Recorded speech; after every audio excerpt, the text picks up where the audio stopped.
Here, hold on. Yeah, it didn't give me a choice. All right. Or these apps. Okay. Anyway,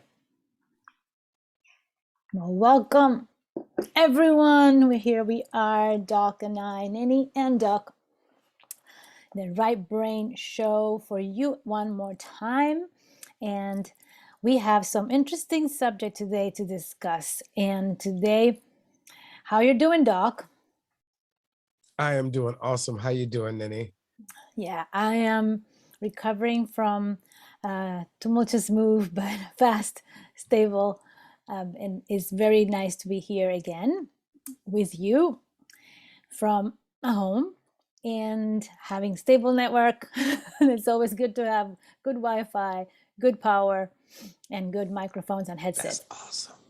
Yeah, what you want in life, what you want in life. You want Wi-Fi, you want power, you want to hear well, and you want to speak Yes. well. That's all I want in life.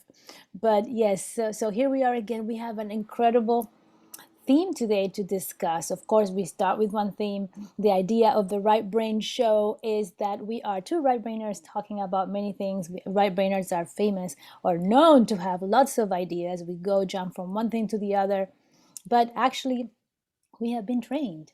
So we have been trained to try to keep everything under one line and hopefully end with the same subject. That the theme today is you are your best customer, and Yes. how that's the theme today. So we're going to talk about different things, different ideas, different things that we've been discussing, reflecting on, and these ideas are all around this topic. What you are your best customer, the journey to your self development, the journey to the experience self development. So with that, yeah, what tell us, Doc, why we discussed that we this is the theme that we're going to talk about today. Well, we often talk about building relationships, and I feel like I'm echoing here. So let me check something. And of course, I was. Yeah, we often talk about building relationships, right? And when we talk about building relationships, we forget that the first person we need to build a relationship with is ourselves. And so this is that work of kind of understanding ourselves a little bit more and understanding our strengths, our limitations, and the shadow sides of our strengths.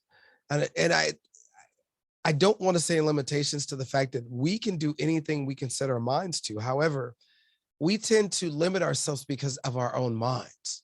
And so in order to understand ourselves, we understand the paths that we want to take. And sometimes the paths that we want to take do not make room for other things that we might want to do. And so that's a limitation too. So we got to really understand the what where we started root from a root of ourselves, what we want to do, where we want to go, and the path that we want to take to get there. And that starts with really understanding, there's a few things. I want to say I've heard some things about how we were designed. I've heard some things about astronomy and astrology. I've heard some things about life cycles. I've heard some things about karmic views. There's so many ways of us actually looking at ourselves now. And this goes to something that I've read before called the Children of Indigo. And it goes back to that idea that we're in an era now, and I learned this in the 80s, that we will be eventually becoming an era where more people will be, as the lady was telling me, like me, where we look at ourselves and how we think and how we feel, and we know ourselves more and more as we grow. And even if we lose that path, we still have this innate feeling that we need to find ourselves. And so a lot of us don't spend time finding ourselves. I'm even seeing on these dating shows that people have to have gurus come in on these dating shows and do workshops to where they have to actually dig into themselves and find out what they're really feeling. So the first thing is our relationship with ourselves before we can build a relationship with other people. Yeah, that is so true. It starts with us. Anything that we do starts with us. What do we want? Where do we want to go? What is our end game? What do we want people to say when we are dying? Everything from the beginning to the end. Of course, we are from 0 to X number. We could die early, we can die old. And as we grow, there's several cycles, and we have different goals, and we learn different things about ourselves in the different cycles that we are. Of course, when we are starting to crawl and starting to talk, our goal is very different than when we are in college or when we don't go to college. We finish high school, we're deciding if we're going to college or not. Or when we finish college and we're trying to look for a job, it's very different, our goals in the different cycles of our lives. But it always starts there. You have to have your own personal goal, because a baby cannot really start thinking or even communicating with other babies until they develop their own language to speak, until they develop how to move from one place to the other without falling, without depending on the mom or the dad or the family member that's raising them. So everything is important to know, have your own circumstance and know exactly where you are. Which cycle of your life are you, to know what is the goal that you would like to set for yourself, because there's no set thing, right? For every age, the different people at the same age may have a different goal, may have a different knowledge, they may have reached a different knowledge about themselves. Some people know themselves emotionally a lot when they are in high school, but other people don't. Some people know themselves, know about their personalities when they are in a working situation, and some people don't. So it's not related really to the age or every individual, like certain people need to be knowing this thing at a particular time. It really varies individually. And I think sometimes we forget that. We forget that everybody is different and that we all have to have our own path to ourselves individually. And we can get all the different tools that we hear from all the different things. We can have a horoscope, we can have karmic lesson, we can have books, we can have coaches, we can have teachers, but it all boils down to, are you listening to yourself? Are you observing yourself every day? Even to the point, the first thing I remember when I launched my first coaching program, the first step of living your dreams is self-knowledge. And the first thing that I actually ask my clients is to observe when they go to pee. It sounds ridiculous. It sounds funny and it sounds odd. But in fact, sometimes we don't even know that we're actually going to pee at a particular time. Yes. We don't know. It's just some water Yeah, yeah. there. Yeah, we don't know when, if we're not paying attention to our body. And that's one of the things that I was looking at. They had and I know everybody's seen that episode. I had to look at it, Too Hot to Handle, because there were some certain names popping up in social media, and they had them actually look at their private parts and talk to their private parts. But it goes into what you're saying. If we don't know when our body is doing something, we don't really understand. So you had these folks go and kind of look at the times that they were going to pee, Yeah, right? Explain yeah, that some more. yeah, because you have to know, for example, if you're actually pooping every day. Like, believe it or not, you need to know. This is actually a kind of funny story. My dad is a gastroenterologist. And as a gastroenterologist, of course, they know everything about poop. They know everything about how the shit comes out. So I learned from very early age. My dad used to tell us, you have to look at the poop every time you poop. And you have to look how it is, the consistency, the color, the shape, everything. So I grew up knowing, and learning and observing my shit. It kind of sounds funny.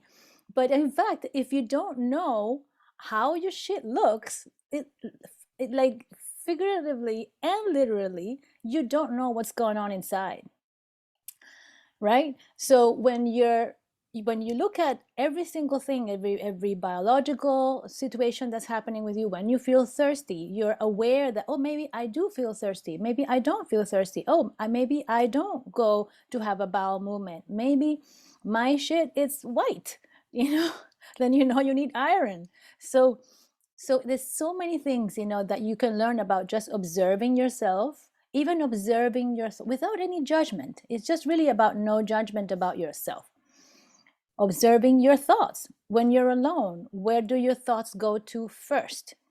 When you go to the bathroom and sit down for a shit, where does your thought process go? Do you start negative self-talk, or when you're brushing your teeth, or when you're driving?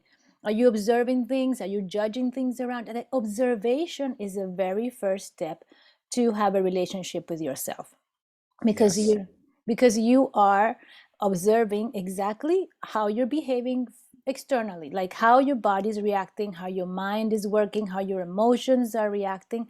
And that tells you a lot about yourself, and that's the first step to get to know yourself if you don't know yourself. And if you want to get to know yourself deeper, just observe yourself daily. Observe yourself for a week. No judgment, just observe. Observe the words that you say, observe the words that you say more often. Remember that talk that we had, that you were saying that for every time you said, I'm going to try, you were going to do a push up. Well, I realized that my word that I'm saying all the time is that expression, you know, you know, you know. And then I started realizing that everybody, where did I get that from?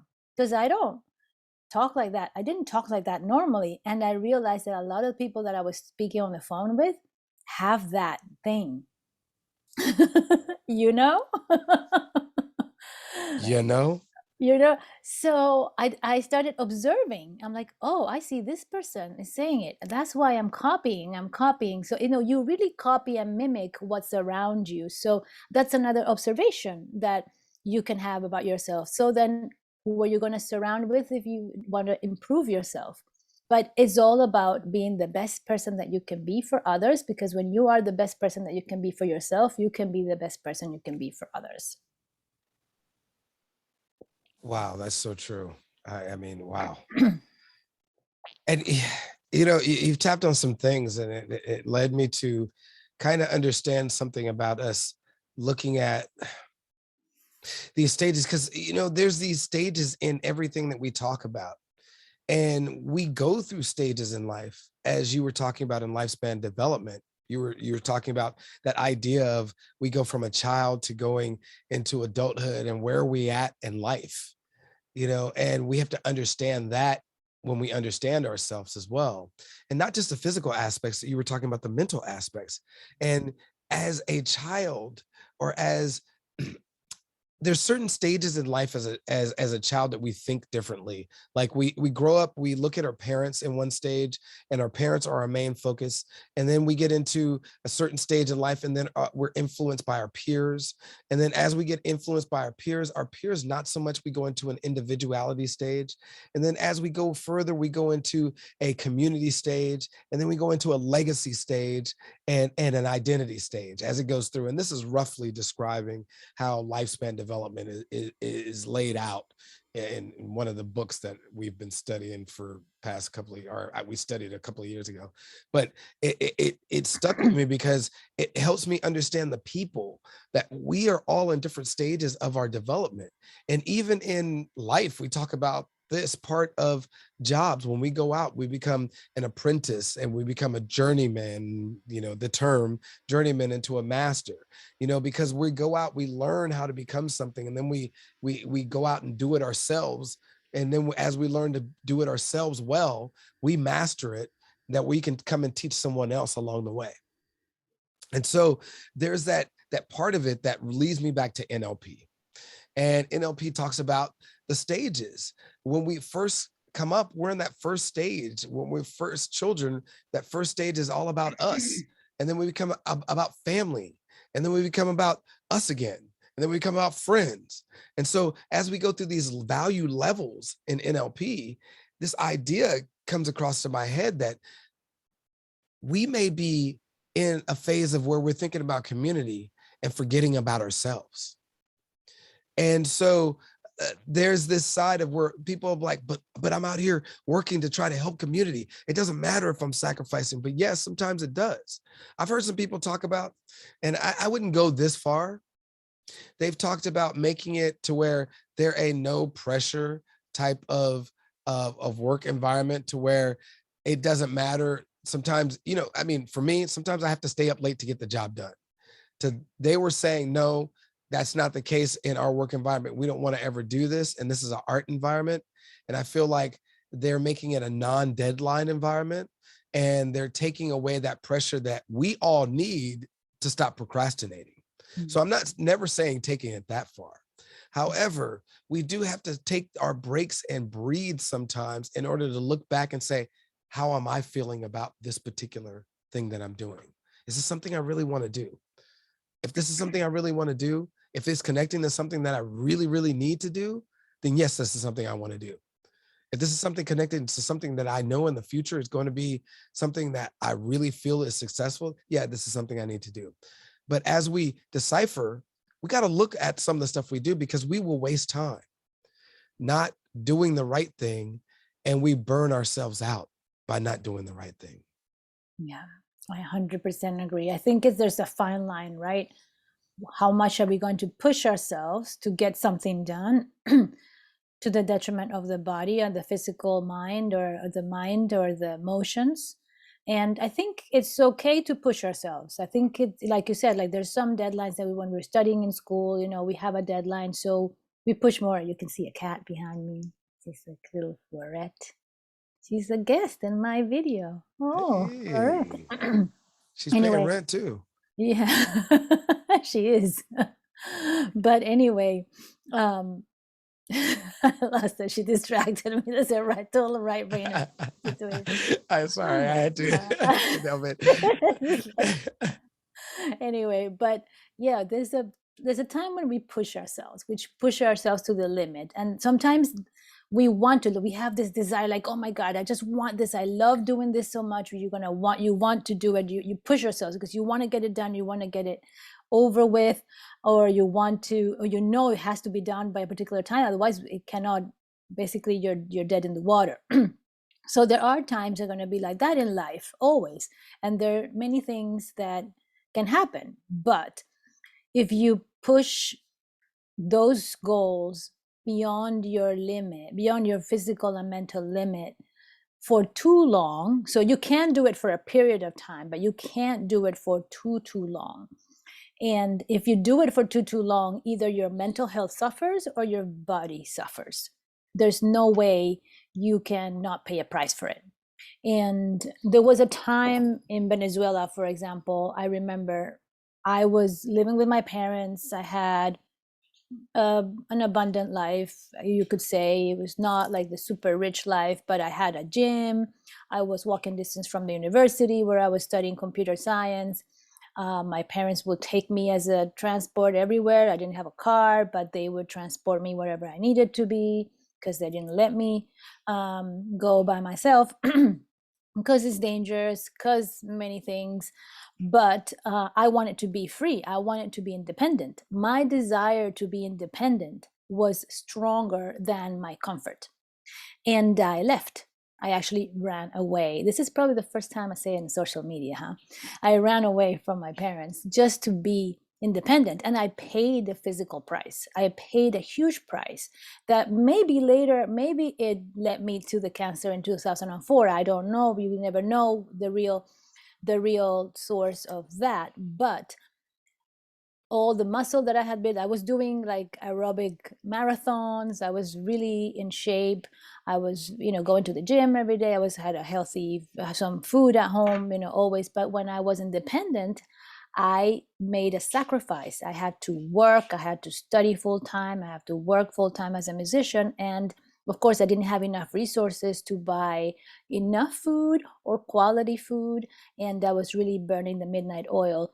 And not only that, but my desire to live and experience outside my house as a singer, as experience life that I've never had, I was awake pretty much all day long, because I really wanted to live life. So I wasn't like, it was just, I was studying. I wanted to be awake. I wanted to use every minute of my life because I had not lived, I felt. So, and I pushed my body. I lost every muscle in my body. I became so thin. I lost, you could see the pictures, like I lost every muscle. I cannibalized on all my protein, of course. I wasn't eating enough. I didn't know also anything about nutrition at the time. I just knew a few things about calories and how much calories I needed to eat, but nothing else about nutrition. So I know I depleted my body. It caused, I didn't get sick or anything, but I wonder if my immune system, right? And then I became vegan because I didn't have money for meat. So I became completely vegan. I said, oh, this sounds good. Oh, vegetarian. This is kind of cool. Hinduism, everything. I'm going to be vegetarian. So I paid a price, and I sacrificed my body for the experience and my goals that I had. I wanted to be independent. I want to live life. I want to do these things.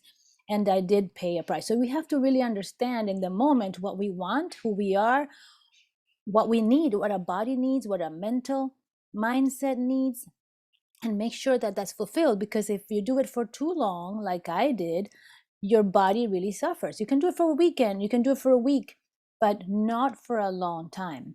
I don't know how many years that went on, maybe for a year, or maybe enough. Like I think I finished college like that, right? The next 2 years after that, and I was really working hard. So you never know how you're going to deplete yourself, and you're going to pay the price for everything you do. That's the thing. You're going to pay the price for anything you do. If you put the effort to read, you're going to get something, and you're going to pay the price for that.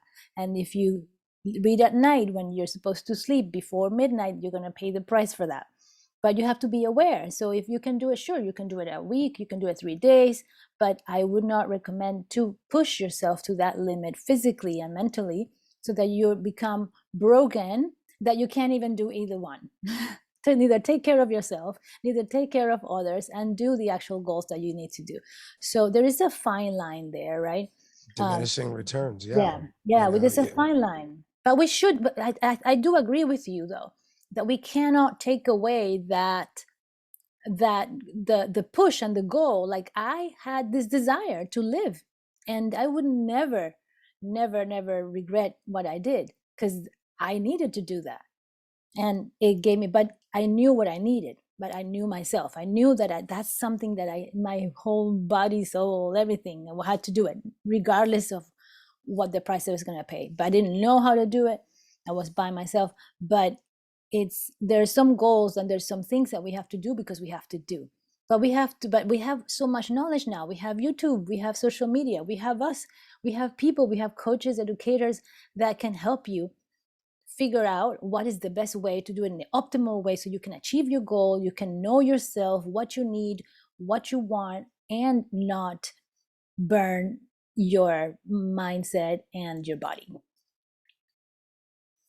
This is true. This is true. And I think you tapped on some important points there as well. One, I want to start with the distraction part. Some of that you spoke about also leads to those distractions and not us being able to get back. It's interesting that even though you were distracted, you laughed, you stopped for a second, but you were able to regather your thoughts and return to that pathway, because you have a balance in your life of, even though you're going through a few dozen different things, you spend time to care about yourself and meditate and focus and do things to kind of center yourself back again, so that when your right brain does get out of hand, you're able to reel that right brain back in. I mean, and that's part of us paying attention to ourselves. So it was interesting how fast you did it, and as well, and how succinct you were in what you were saying. So, I mean, in the conversation, you went right back to the conversation we were discussing, and you went right back into it with much more fervor, and jumped into another point that I found interesting. Genes. What happens when we unlock different phases of our genes, because we're doing things to our bodies that can destroy our bodies? Now, okay, we could actually have the cancer gene in everyone's body around the globe. However, it can be dormant, or it could be active, or it could even be neutral. Now, depending on what I do to my body, my child or my children can also have an active, dormant, or neutral cancer gene. Now, depending on what I do to my body, I can turn it on accident and turn it off on accident because of how I'm taking care of myself and my body and eating and sleeping. And so this is a chain reaction that a lot of people don't understand about genetics, the gene history. And it's something that's kind of not discussed as much these days, or a little bit more now, but not as much as people would think, because we don't want to fall into a category of, there's a side of it where you can predict that certain people are going to do certain things according to their genes. This is just the way it is because family genes and history of genetics along the way. However, we can't predict what people won't do because some people might just actually change. They may do something totally different than what's in their gene. And so that discrimination can actually lead to a future that we don't want to see. All right. So there is a lot of deliberation about how much of this information can be actually let out and how to actually do this, the genetic testing properly without discriminating in the world of science. So within that world of science, though, they have definitely said that your family history has an effect on you. My ancestors, ancestors, and everything that they did, they ate, they drank, they slept, they got beat or whatever. I'm just going to take it down to the science. It all affects me. And that's why today so many people are very tense about racial tensions. It's not just that it's been tense for years. It's just that at some point, there are people that are physically tired of it because their generations have felt it for physically years. And some people don't understand as much because they haven't felt it for years. However, that doesn't mean much when we're talking about taking care of ourselves, except for the fact that we have to understand this. Everything that has happened in our history may have an effect on our psychological presence. And if it's having an effect of our psychological presence, we have to know where it does. Like, I've heard a story of a guy named ML Billion. And I have to say this story because he expressed it out there, and he was expressing how he felt about a certain word that was used against him in his youth, learning how to grow. And when he asked the person why they used the word, they said to him, look, if you don't have any aversion to that word, if somebody says it and it doesn't bother you, then it won't make you angry. It won't take you out of character. You will understand where you are, where they may be coming from, and you may handle it better. And if you handle things better, then you have grown past the word that is being said to you. And that is the most powerful thing that I can understand. Some of us have anger management issues, some of us have depression issues, some of us have imposter syndrome issues, some of us have issues about not feeling like we are a value at any point. We all have issues in the world, but when we get through them, we are paying attention to those issues, our strengths, our weaknesses, and the shadow sides of our strengths. And those things allow us to grow faster and stronger. Yeah, yeah, that's yeah, you triggered a few things that I was remembering, like the things that certain people may say. Oh, somebody's around.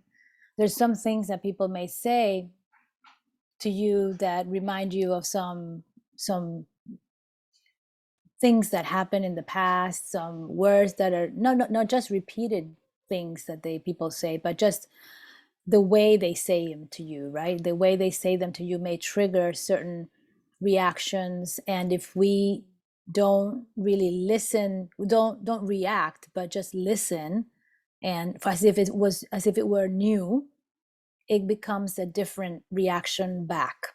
It may be just an acknowledgement of what is being said, or maybe just like yes or no response, or maybe even no response. But some yeah, but it's interesting. There are two things that pop in my mind. One is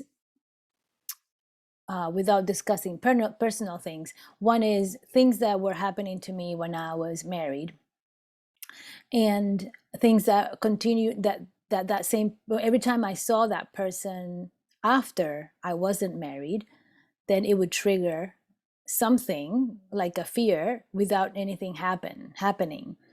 And that reminded me of that, like without, so he would say something, I would immediately expect that it was something like oppressing or something, so my body was physically reacting like it was like an anxiety attack. It was like an anxiety attack that my body did it with me not having power over it. I didn't have control over it. And the other thing that I was thinking is something I learned from the book of the, what is it called, the book of, it's not the Book of Miracles, it's the what is the miracle, I forgot, what is that lesson that is like a miracle, the book, the miracle, anyway, it doesn't matter. Which one? What does it discuss? There's Tell us what it yeah, so discusses. the one of the lessons of that, the Book of Miracles, is that you only see the past. And so there's this book that some psychologist wrote, that is mixed with spirituality and psychology, psychoanalysis. And each lesson, you're supposed to go through each lesson and then you're self-realized. But actually, each lesson in itself is actually you could be self-realized with one lesson in itself. So one of the lessons was, I remember, like I was going through the workshop one by one, and then I reached to this one lesson that said you only see the past, and you do some exercises to realize that lesson. So then I went through that and I realized, yeah, that everything, so if when I interact with you, in fact, I only see the past. I don't see you. I see something else that happened with me and a person like you, that looks like you, that talks like you, that said the same thing, that something related to my past. I only see the past. So we only see the past. That's a human thing. And when we see that, when we acknowledge that, even in ourselves, when we're having that journey to ourselves and we only see the past, who we were and not who we are today, then we cannot grow. And so when we listen to that, what you're saying, that word with ML Billion, when we listen to that, we hear the past, we hear something else, we remember something, and it then we start making decisions based on that, and then the present becomes not the present, becomes the past, and then you react the same way as before, then you don't grow, you get stuck. So it's the same. So once I remember going through that lesson, and I was going through, I met a person that it's a teacher of that particular practice of this miracle book. And what is, I can't remember right now. I remember eventually. But this person was one of the gurus that taught it in Paris. And I said, you know what? I was reading it. I was doing the miracle thing, but I stopped in this lesson and I just felt like I didn't have any more. And she's like, well, because you can either do all the lessons, or with one lesson you can reach to the same. And basically that lesson is the same lesson as all the lessons. And because we only see the past. And it just stuck with me so hard, and that I applied it to all the different uncomfortable situations. So every time I was uncomfortable, I would ask myself, am I seeing the past? And it was always the same answer, yes. So when we see ourselves, sometimes when we judge our hair, when we judge our eyes, when we see it like a female, we see ourselves in the mirror and we see, oh, we're aging, we're seeing the past as a different person. But right now, this is who we are. We can accept it and we can be happy. If we see our past, maybe in the past you had more money, maybe in the past you were more comfortable, but if you see yourself right now in the mirror and see where you are, and you see the past first, then of course it's going to be different. We compare, and that's not going to be conducive for anything. Of course, we need to know where we want to go so that we can grow, but we don't need to be comparing ourselves with who we were ourselves. We had a different standard and judge ourselves for that standard. So if we always see the past and we change that, we become more present, we become more accepting of ourselves, more compassionate with ourselves, and then seeing the step to do next in a different way. We don't react and have an action or have a plan based on a past experience of who we were or what happened before, what emotion we went through. We go forward in a different way. So I think that's a very important. So what you said when you were talking about Melbillion, that triggered that lesson, about we only see the past. And one of the exercises of that, the Course of Miracles, I got it. Have you heard it? Yeah, the Course of Miracles. Not just until just now. Course of Yeah, Miracles. yeah. Okay. A Course of Miracles is a book, and when one of the way each lesson goes is you repeat during the day, you kind of meditate on that. I only see the past, and then you try to find, like, oh, am I in this situation? Am I seeing the past? And so just doing that exercise during the day, it actually, that's how it was like aha moment, and I knew I didn't need to read any more of that book. I know now. And it's all about reprogramming, like NLP you were talking about, neurolinguistic programming is reprogramming your mind to see the situations as new, to see the situations as a new opportunity, to see where the opportunities are, to see where you can grow, to see where are the potentials in yourself new, like you just were born today, right now, not yesterday, not your ancestors, not, yes, we carry all that, because there's actually studies that have proven in rats, they've given them triggers to create anger, create pain in rats, and actually for 12 generations the rat remembers a particular object, a particular action and situation against the rat reacts the same way as if it's happening to them right now. So it is proven biologically, we remember even up to 12 generations. Imagine hundreds of generations behind our back. But we do have we are conscious beings, that we can be present and we can analyze and we can see where is it affecting us or not. So I would encourage everybody to just observe yourself. Make sure you're right there, right now. Know that all that weight that you have in your shoulders, all the things that have happened in the past for you are there. Yes, it's good information to have, but your present right now, the way it is, may be a little different. And I think that's a good point, that, maybe we should actually, this is a good time to kind of transition. And maybe next time we can talk more about how we can see the future, and how we can get out of the past, how we can, as far as carrying this conversation forward and carry it on further. What do you think? That's Yes. fair. All Yeah, right. this is good. Like, we always talk so much. We always deliver so much stuff because we want to talk about. We could be hours. I think one Yes. day didn't we talk about like 8 hours one Yeah. day? Like, oh my Yeah. I wish God! And it's if we were recording that, that would be interesting. That would be a great clubhouse room, or, or one of these rooms. I'm not we saying were. clubhouse, but Oh my something new, clubhouse killer room, but we won't say that. my goodness! Yeah, we were definitely. We can definitely talk up to our wazoo. So it's really good. So please tell us in the comments and the likes, and share this information if you think it's valuable. Like, share it with others. And what do you think is the self journey to your own development? What would you like to see as your experience self development for yourself?